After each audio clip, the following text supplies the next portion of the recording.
Hello friend, જય શ્રી કૃષ્ણ. સ્વાગત છે તમે બધા મારી ચેનલ આશા કિચનમાં. 4 થી 5 એવી રેસીપી છે કે હું વારંવાર મારી ઘરે રિપીટ કરું છું. તેમાંની આ એક ચટપટી સ્વાદથી ભરપૂર એવી મસાલા ભાખરી છે. મારી ઘરે તો બધાને ખૂબ જ પસંદ આવે છે.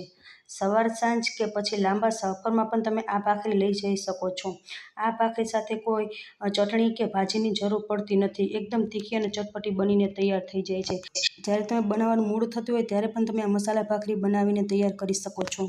સાંજે આ ભાખરી બનાવી લીધી તો સવારે નાસ્તાનું પણ ટેન્શન ન રહે. તો ચાલો બનાવવાનું શરૂ કરીએ. તેની માટે મેં એક ખાંડલી લઈ લીધી છે અને સિંગદાણા લીધા છે. 2 ચમચી જેટલા જ લેવાના છે. મેં કાચા સિંગદાણા લીધા છે. તમે શેકેલા પણ લઈ શકો છો.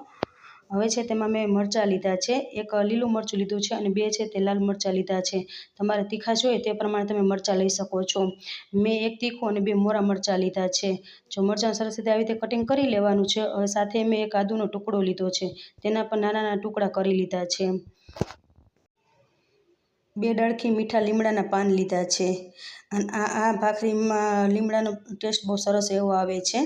હવે જે લીમડાના પાન લીધા છે તેને પણ આવી રીતે ઝીણું ઝીણું કટ કરી લેવાનું છે. મીઠો લીમડો તમારી પાસે હોય તો જરૂરથી તમે એડ કરજો, જ્યાંથી ભાખરીનો ટેસ્ટ એકદમ સરસ એવો આવે છે. હવે આ બધું આપણે સરસ રીતે મિક્સ કરી લીધું છે. સાથે 1 ચમચી જેટલી વરિયાળી એડ કરીશું. હવે બધું સરસ રીતે આપણે ખાંડી લેવાનું છે. અને આ ભાખરી બાળકોના લંચ બોક્સમાં પણ તમે આપી શકો છો. એકદમ ક્રિસ્પી અને ચટપટી બનીને તૈયાર થઈ જાય છે. જો બધું સરસ એવું ખંડાઈ ગયું છે, જો તમને બતાવી દઉં, આમાં જે આપણે મગફળીના દાણા લીધા છે તે સરસ એવા ખંડાઈ જવા જોઈએ. જો મરચાંના કટકા થોડાક એવા આખા પાકા રહી જશે તો ચાલશે. જો સરસ એવી આપણે ખંડાઈ ગઈ છે, હવે તેને સાઈડ પર રાખી દઈએ.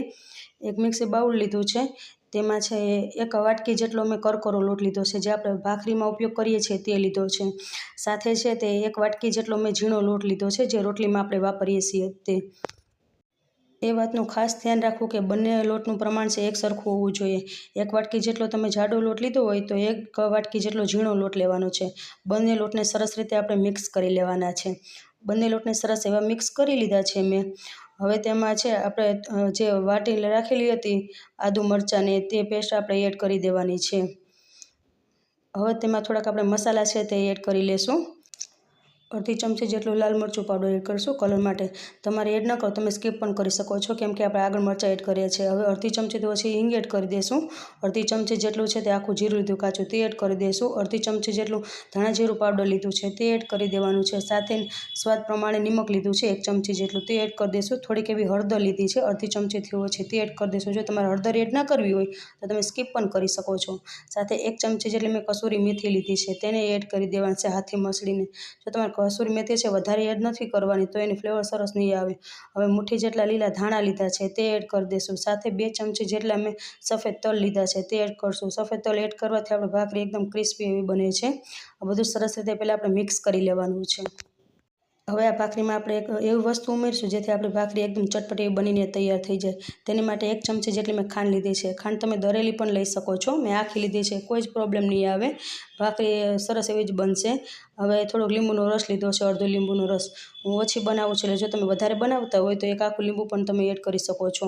સાથે આપણે મોણ માટે 3 થી 4 ચમચી જેટલું આપણે તેલ લેવાનું છે. હવે સરસ રીતે આપણે મિક્સ કરી લેવાનું છે. ભાખરી આપણે એકદમ ક્રિસ્પી બનાવી છે તો આપણે મોણ તો વધારે એડ કરવું જ પડશે, જેથી આપણે આ ભાખરી ચટપટી અને તીખી એવી બનીને તૈયાર થઈ જશે. અને જો તમને હું બતાવું છું કે મોણ આપણે કેટલું એડ કરવાનું છે. જો મુઠ્ઠી ભર આટલું લાગી છે મુઠ્ઠી, અને જો તરત આવી ફેલાઈ જાય છે એટલું જ આપણે મોણ રાખવાનું છે. પરફેક્ટ મોણ આપણે ભાખરીમાં થયું છે. સરસ રીતે બધું મિક્સ કરી અને થોડું પાણી આપણે એડ કરવાનું છે. એકસાથે વધારે એડ નથી કરવાનું. અને આપણે લોટ છે એકદમ ટાઈટ એવો બાંધવાનો છે, ઢીલો નથી બાંધવાનો. જો કઠણ બાંધશે તો જ આપણી ભાખરી એકદમ ક્રિસ્પી બનીને તૈયાર થઈ જશે.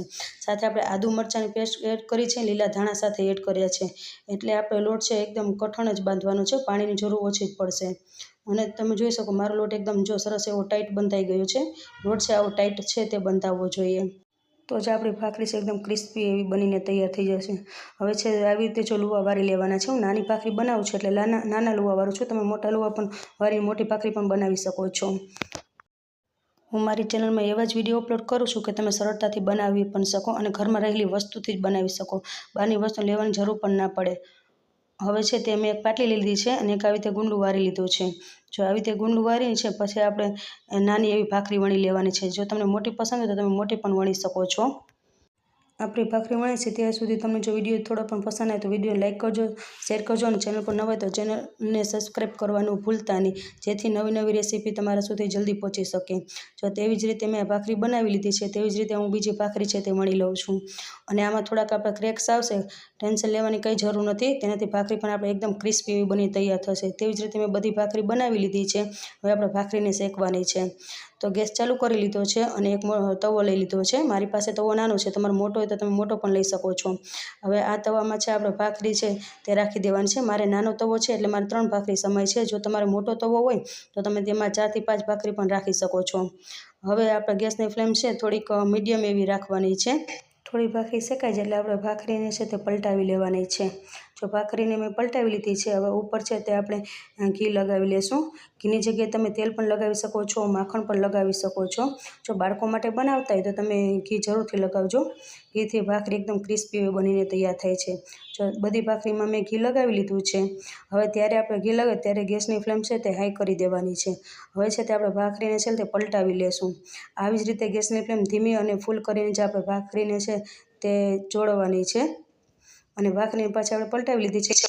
હવે આપણે પાછું ઉપર ઘી લગાવી લેવાનું છે. અને મારે ઘરે બાળકો છે એટલે હું ઘીમાં જ ભાખરી બનાવું છું. તમે તેલમાં પણ બનાવી શકો છો. જો ઘી લગાવી લીધું છે, પાછી આપણે ભાખરીને છે તે પલટાવી લેવાની છે. અને ગેસની ફ્લેમ છે થોડીક હાઈ કરવાની છે. હવે તેને આપણે ભાખરીને છે તે આવી રીતે પ્રેસ કરતું જવાનું છે. અને જો તમારી પાસે વાટકી હોય તો તમે તેનાથી પણ પ્રેસ કરી શકો છો. મારી પાસે આ ભાખરી દબાવવાનું છે તેનાથી હું આવી રીતે ભાખરી છે તે પ્રેસ કરતી જાઉં છું. તેનાથી ભાખરી નીચેની સાઈડ એકદમ આપણે ક્રિસ્પી એવી બનીને તૈયાર થઈ જાય. તમે પેચુલા મદદથી પ્રેસ કરીને પણ તમે આ ભાખરી બનાવી શકો છો. હવે છે આપણે ભાખરીને છે તે પલટાવી લેશું. તમે જોઈ શકો છો હું ભાખરી કેવી રીતે છે તે ચોળવું છું. તે જ રીતે આપણે ભાખરી છે તે ક્રિસ્પી બનાવીને તૈયાર કરવાની છે. જો બંને બાજુ સરસ એવી ક્રિસ્પી થાય ત્યાં સુધી આપણે તેને ચોળવવાની છે. અને જો તમને નજીકથી પણ બતાવી દઉં કે ભાખરીનો કલર કેવો આવ્યો છે. જો તમે જોઈ શકો છો ભાખરી એકદમ ક્રિસ્પી એવી લાગે છે ને બંને બાજુ સરસ એવો કલર આવે છે. તમારે વધારે ક્રિસ્પી જોતું તો તમે વધારે પણ ક્રિસ્પી કરી શકો છો. આપણે ભાખરી છે બંને બાજુ સરસ એવી ક્રિસ્પી થઈ ગઈ છે. હવે તેને આપણે ડીશમાં લઈ લઈએ. તેવી જ રીતે છે ને બીજી ભાખરીને પણ સરસ રીતે આવી રીતે ચોળવી લીધી છે. બંને બાજુ સરસ એવી ક્રિસ્પી થાય ત્યાં સુધી આપણે ભાખરીને છે તે ચોળવવાની છે. આવી રીતે પ્રેસ કરતું જવાનું છે અને ચોળવતી જવાની છે. ભાખરી સરસ એવી આપણે ક્રિસ્પી થઈ ગઈ છે. તેને હવે આપણે સર્વિંગ પ્લેટમાં લઈ લઈએ. તો બની છે ને એકદમ કાઠિયાવાડી મસાલા ભાખરી, સ્વાદથી ભરપૂર એવી મસાલા ભાખરી બનીને તૈયાર થઈ ગઈ છે. તમને આ મસાલાવાળી ભાખરીની રેસીપી કેવી લાગી તે મને જરૂરથી કોમેન્ટમાં જણાવજો. રેસીપી સારી લાગી તો વિડીયોને લાઇક કરજો, શેર કરજો અને ચેનલ પર નવા હોય તો ચેનલને સબસ્ક્રાઈબ કરવાનું ભૂલતા નહીં. આ રેસીપીમાં બસ આટલું. ફરી મળીશું એક નવી રેસીપી સાથે. ત્યાં સુધી જય શ્રી કૃષ્ણ બધાને એન્ડ થેન્ક્સ ફોર વોચિંગ.